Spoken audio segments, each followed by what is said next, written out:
Okay. So we have one last session, and that is a Skype call to Dr. Joe Ivey Boufford, who is joining us from New York. And, oh, there we are. That's magic. It is. How are you, Joe? I'm good, thank you.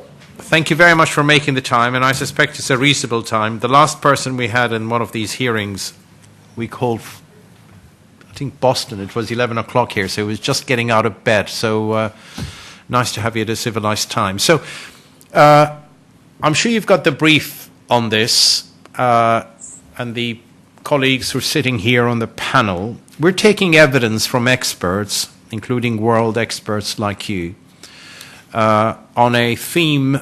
This afternoon's theme is about health and well-being. And knowing you know a lot about the NHS system. You've worked in London, so you know a lot about London too. We really wanted to get your thoughts about the Commission. Let's keep within the health well-being, but if you want to expand, then that's fine. Just a few minutes of your thoughts, and then after that, if we can ask you some questions. And particularly, I'm very interested in, everyone talks about New York and what Mayor Bloomberg has done. And Yvonne here, who's the Director of Public Health, has been already to New York sometime in November. So it would be nice to hear it from a New Yorker, what actually happened there. So it's all to you. Thank you. Well, thanks very much for the opportunity to speak to you today. And I want to congratulate Mayor Johnson for this initiative, and also Lord Darzi for your leadership and the distinguished commissioners. I also want to congratulate you on taking the broader charge to look at health as well as healthcare. I know in New York that's particularly challenging because of the dominance of the healthcare agenda. So I just want to encourage that look. It's very exciting. It's difficult to follow Liam Donaldson and Ivey Boufford on this topic. I was listening to much of their presentation, but I did want to say a couple of things and then mostly focus my remarks on New York, and then leave most of the time for questions. I think one of the things that's really important for your commission to consider, and for London in general, is that at this point globally, there's really an explosion of interest in the importance of cities as both geographic and political units. People are increasingly seeing cities as a level of governance that really lends itself to addressing health and health disparities. And one of the themes that's really emerging from the UN work on post-2015 Sustainable Development Goals is trying to introduce the thinking about cities and the fact that nations need to have an urban policy, because upwards of almost 60% of people live in cities regardless of the region you're living in, and it's only going to increase. So it's very timely, and I think people watch world cities, like London, like New York, for guidance and engagement on these issues. So from the point of view of urban health, what you're doing is really, really important, and the systems approach you're taking is exactly the right one to take. So I urge you to stay with that. There's also an interesting part coming out in the global conversation about the links among large cities around the world, that they in fact have their own sub-community exchanging issues, because they are sort of hubs of innovation and commerce and telecommunication and economic development. So, and obviously, as we know from media, transferring from the north to the south sometimes are bad habits of lifestyle and challenges through the media and through marketing. So it's a really exciting time for London, and we're excited to be part of the conversation at this stage, and would love to keep working with you on it, so if you find it useful.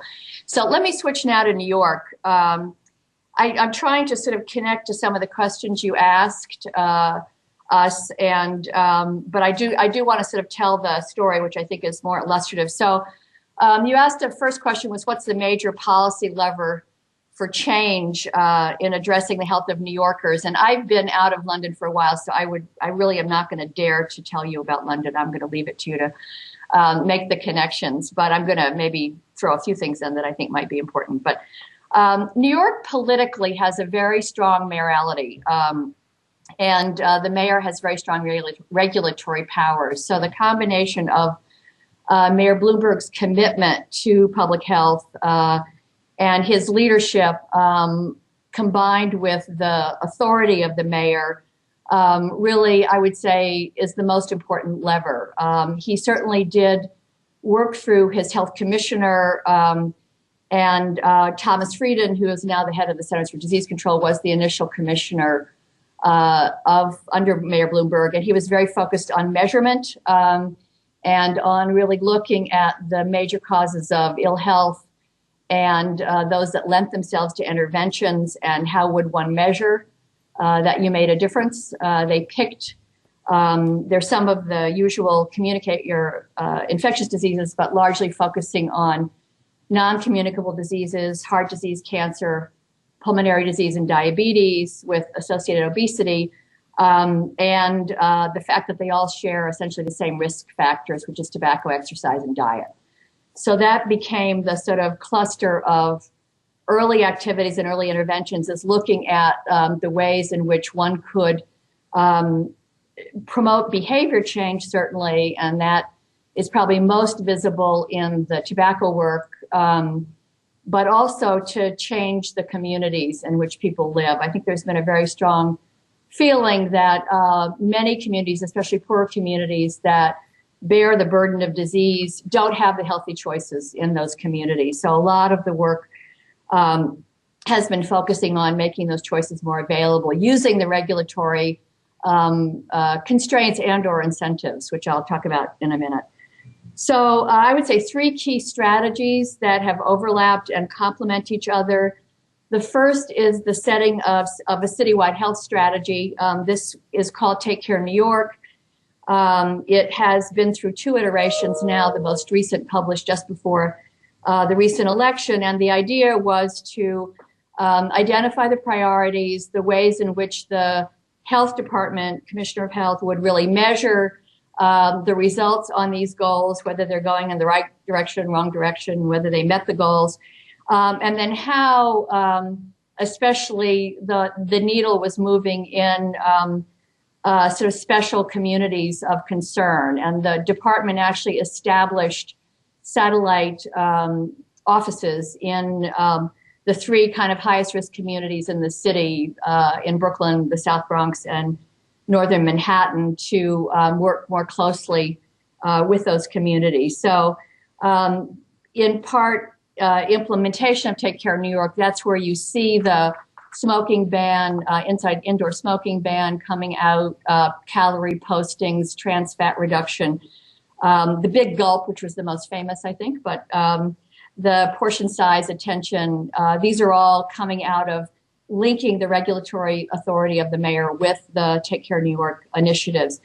There were also financial incentives created, green carts, small vendors allowed to go into these communities that didn't have access to safe foods, and also incentives for supermarkets to set up in some of the lower income communities, giving them tax breaks and other things. So using the tools of the mayor's regulatory authority. The second big initiative was linking to something called Plan NYC, which is a blueprint that was the first issued in 2007 to really prepare the city for the fact that there would be 1 million more residents moving in, the sort of way forward on issues of economic development, climate change, quality of life.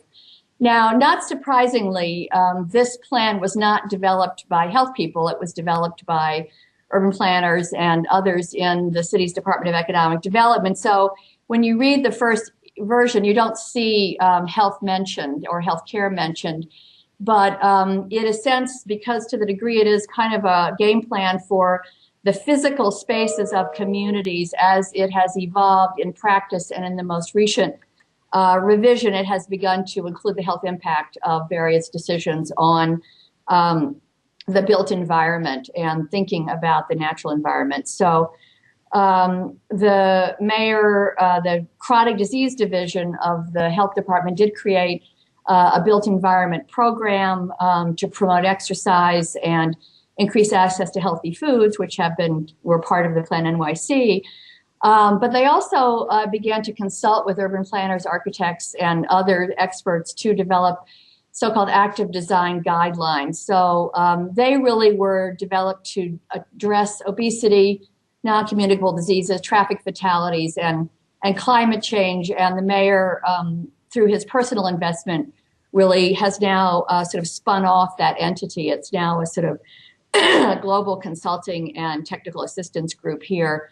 But the work they've done in New York really focused on buildings design, complete streets design, increasing parks and accessibility of parks, and sort of neighborhood conversionist with a special focus on lower socioeconomic conditions. So standards were set that all residents of New York should have access to a park within a certain distance and or to exercise opportunities. So these were built in, and they're good results. I won't go into them now, but I think one of the major selling points of creating sort of safe and hospitable environments was increasing public engagement in their communities, which had social and economic benefits for local business, as well as for community cohesiveness in regard to a number of the broader determinants of health. And then the third part of the strategy was really developing primary care practices and linking primary care physician practices to the public health database, so that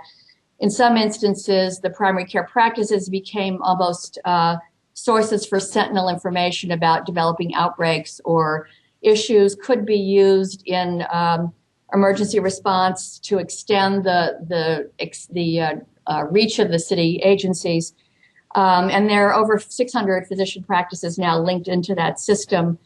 And so these three areas, the sort of use of the regulatory frame, especially on chronic disease prevention, linking to the built environment, linking to primary care, really kind of reflect the philosophy of the mayor and the work, and which was really that patients' life expectancy and the quality of life is very much dependent on where they sort of live, work, play, and learn, as the Robert Wood Johnson Foundation would say, or the commission, the Social Determinants Commission of WHO and the U.S. have met. And so feeling that we need to educate the public, to be sure, in terms of the conversation we just had, but many people don't have the environment in which they can act on that good information, to buy healthy food, to exercise, to engage with each other. So that's been the change. Now, we have a new mayor who has indicated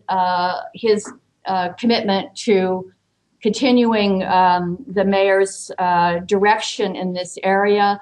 One of the big changes that we will see in the appointment of our new health commissioner on a week ago is a much more of a commitment to community engagement, with some of the themes that was coming up in the last panel.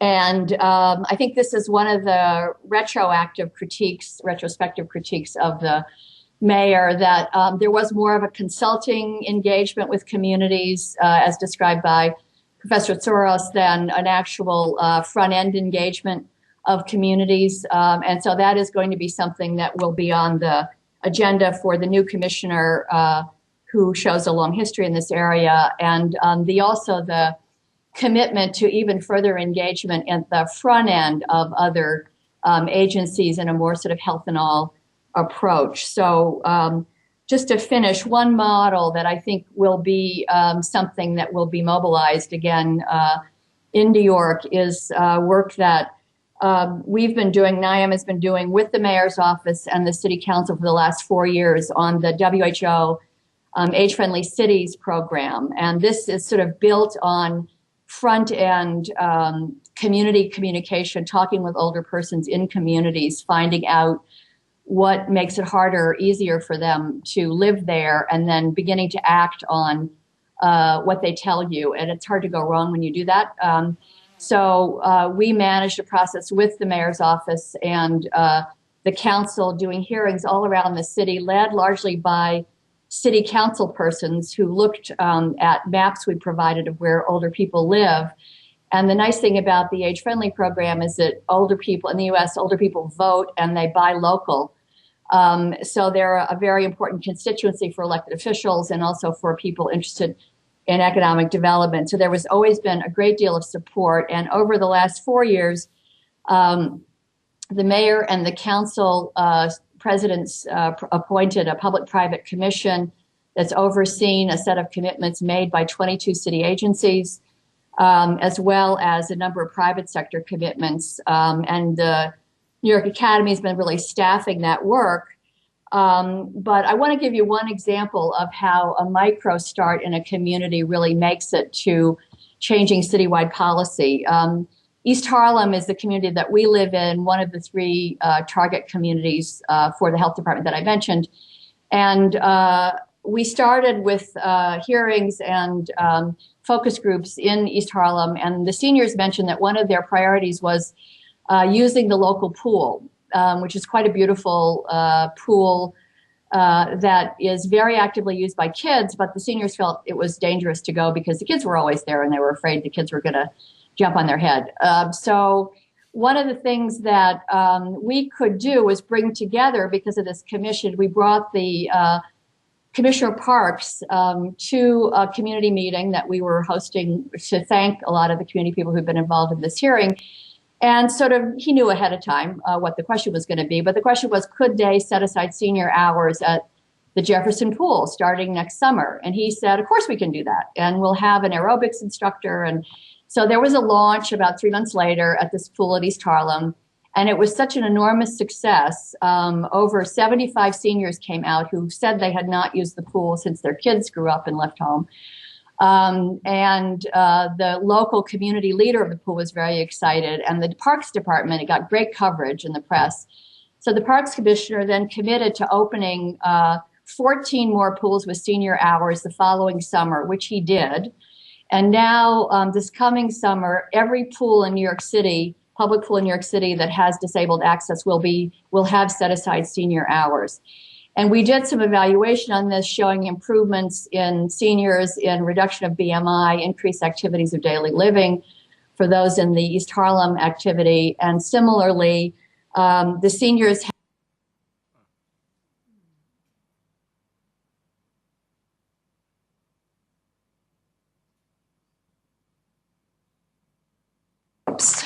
Yeah, we can hear you. Joe, are you there? We're back, yeah. You're there? I am here.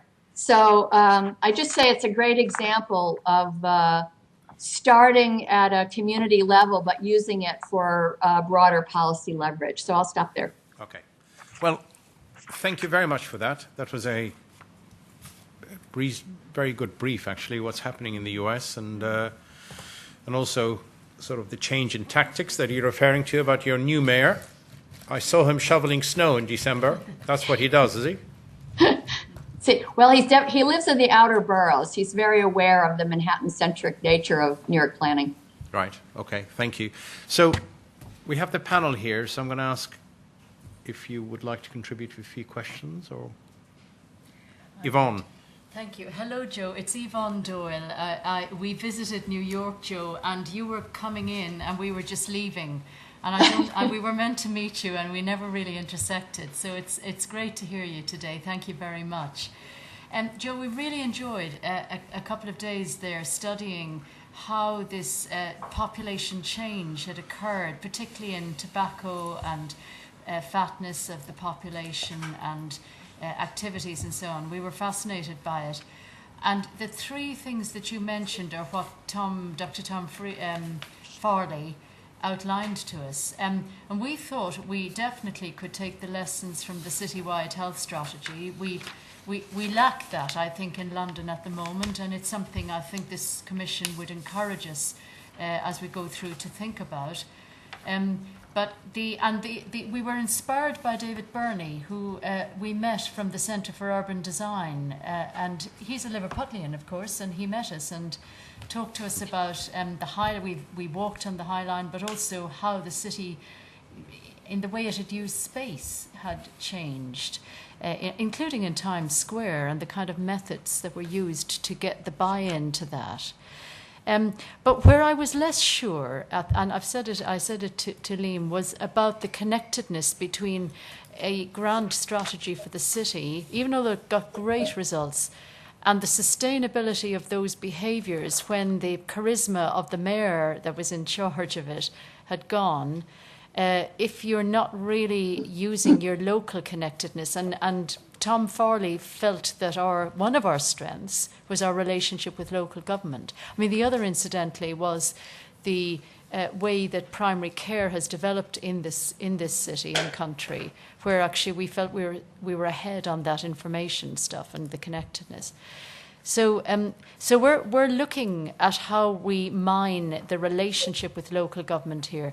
I suppose the question to you, Joe, is do you think that the plan will sustain over the changing politics of mayoral change? Because it is a question about if everybody changes, including the commissioner, when the mayor goes, you lose all the knowledge and the mojo out of it. Yeah, I think it has been a concern, and I think it's fair to say that towards the end of the Bloomberg period, the health department was really seeing that this issue of community engagement and community buy-in becomes important in these transitions as well. But the fact of the matter is, I think you get back to the political leadership and the strong mayorality in New York. I believe with the structures that have been set up and the sort of regulatory frames and incentives that have been created, I believe, you never know, but I believe we're fortunate in having the new mayor expressing his commitment to not losing any of the gains of the Bloomberg administration on the public health side, but really adding the missing piece, which was much more active community engagement from the beginning in terms of this work. So one of the thoughts that has been discussed is the question of identifying specific communities, neighborhoods, and others in New York. There are actually 51 community boards in New York, which are not, they're sort of planning entities in some ways, but really trying to identify communities and bringing together city agencies and NGOs and community leaders around health issues in those communities, so that really taking the Uber strategy and giving people an opportunity to engage in it. Now, will it be modified slightly?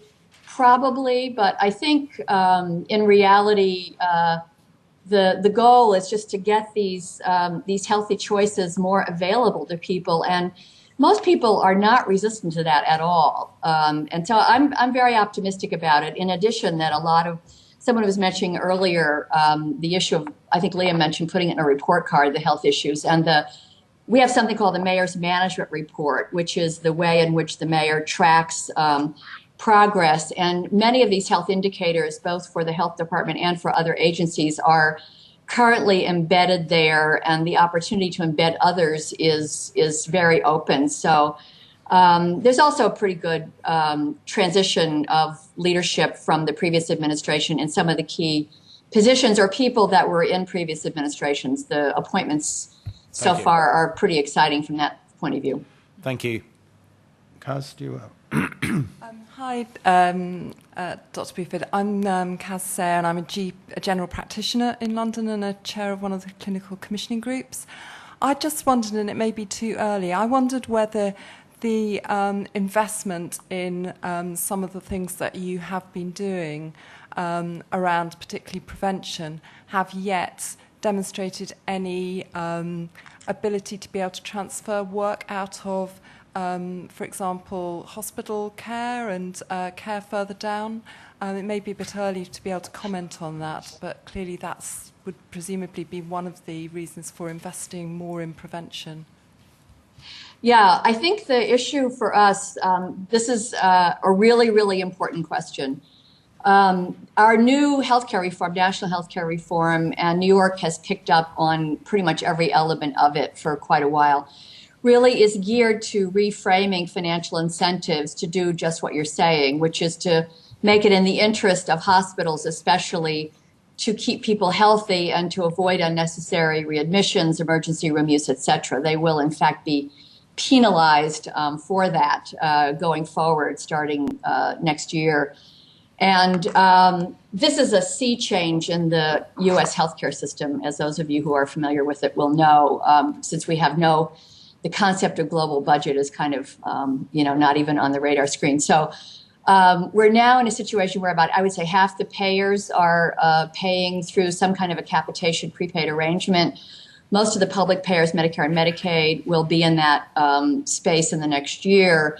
And the issue will be the private insurers being moved into a managed care approach. When that happens, then it is early now, but we'll begin to see these kinds of changes. We're not there yet for a while, but there is an awareness among many institutions. We're seeing this more in the state of New York rather than in the city, because they're all the really huge academic health centers, which I'm sure is the same issue in London. They may be the last ones to have to pay attention to this trend, but I think it's going to happen. And so what we're trying to do is really point out to them the potential they have of taking care of their own workforce, because many of them are entry-level people living in the community who are facing, because they're low income, facing considerable burden of disease. And they seem to be resonating to that in the first instance. And then beginning to see how they could make investments. Many hospitals have,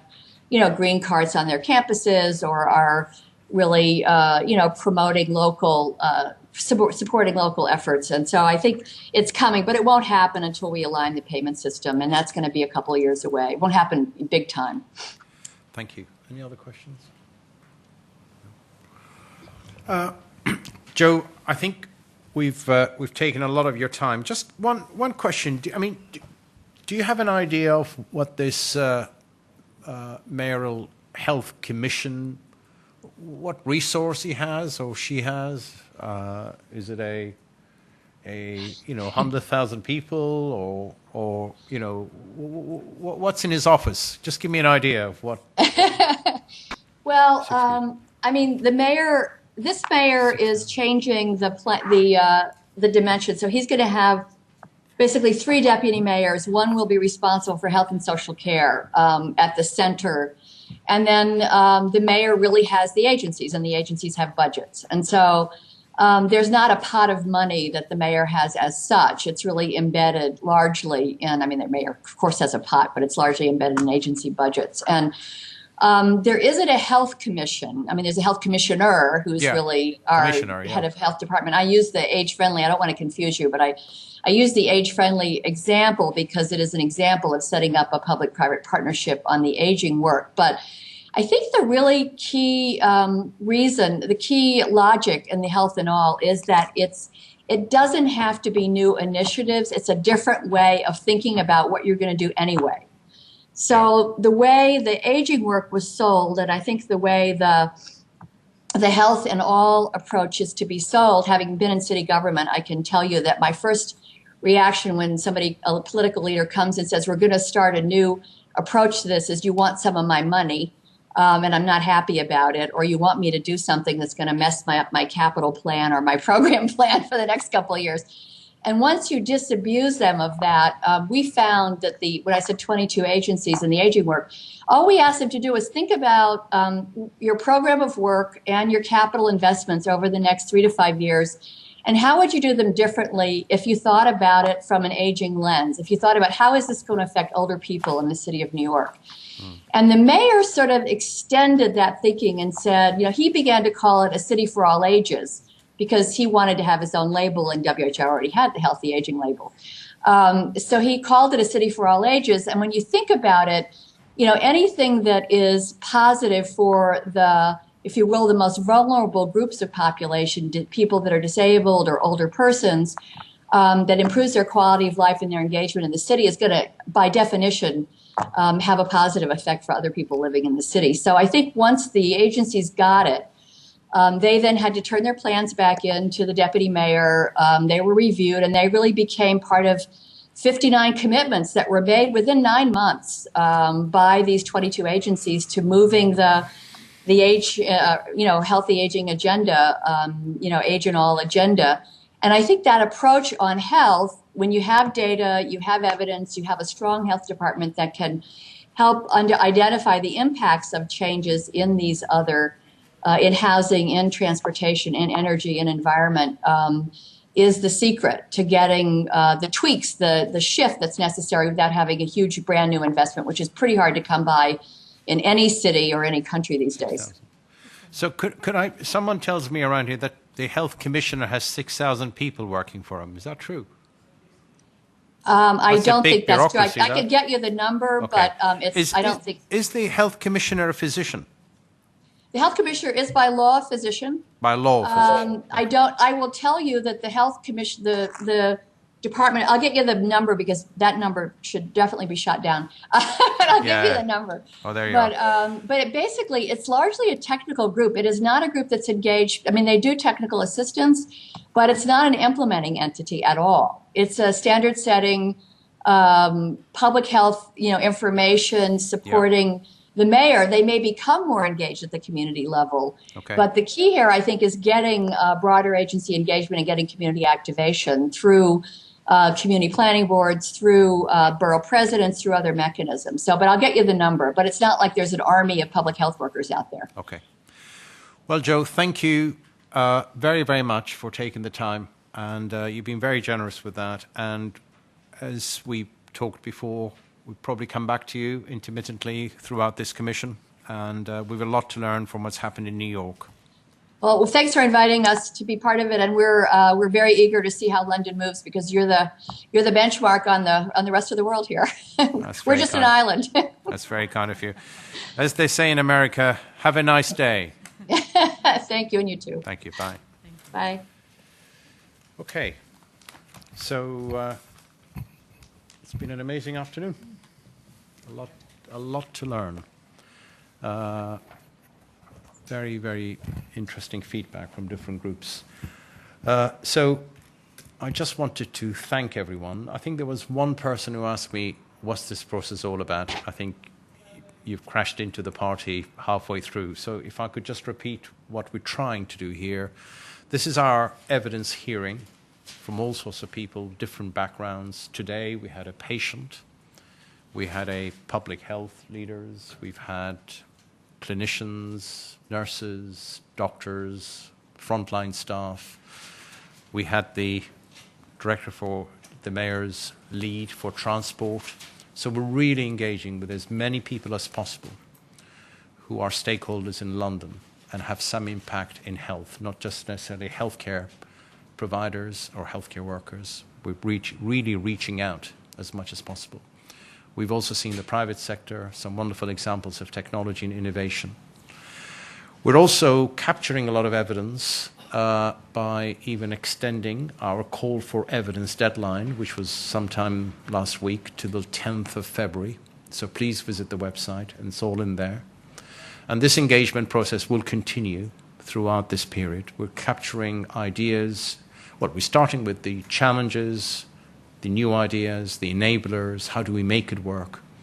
What has worked in London before, what hasn't, why it hasn't, and so on and so forth. And hopefully we'll produce a commission's report sometime in summer to the mayor. This has been commissioned by the mayor. And so we've plenty of time. If those of you who feel that you can engage more, please, we're looking forward to that as much as possible. And in some cases, we're visiting some stakeholders as well to see them in their own shops and what's happening there. So I hope that briefs you of what we're trying to do, and please send us any thoughts you may have. On that note, I really want to thank the panel for taking the time this afternoon and for all the dedication, the hard work you put into this, and also thank the team who are putting all of these things together. I just have to do what I have to do for the day, but they've done most of the work for the good few weeks before. So on that note, thank you all. Have a good evening.